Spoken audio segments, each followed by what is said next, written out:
Hello people, నమస్తే, welcome. So ఈ రోజు అయితే నేను ఫ్లోట్ లాడర్లో మేము గ్రాసరీస్కి వచ్చినాం అనమాట. సో గ్రాసరీస్ తర్వాత ఇదైతే మా మోస్ట్ ఫేవరెట్ ప్లేస్ అనమాట ఇది.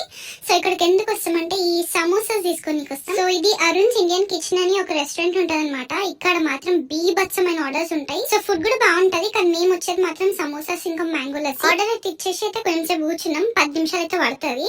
సో ఇదైతే మా మోస్ట్ ఫేవరెట్ అనమాట. ఇదే ఆర్డర్ ఇస్తూ ఉంటాం ఎప్పుడు వచ్చినప్పుడల్లా. అండ్ ఇప్పుడైతే సమోసా అయితే వచ్చేసింది, అది కలెక్ట్ చేసుకొని లస్సీ అయితే తీసుకొని మంచిగా కార్లో కూర్చొని తింటాం అనమాట. సో అక్కడికి ఏం కూర్చోము. ఏ సమోసా అయితే సేమ్ ఇండియన్ ఫీల్ ఇస్తుంది, అంటే సేమ్ ఉంటుంది అనమాట టేస్ట్. అంత సేమ్ దొరకడం ఇక్కడ చాలా తక్కువ అనమాట, అట్లాంటి టేస్ట్ దొరకడం.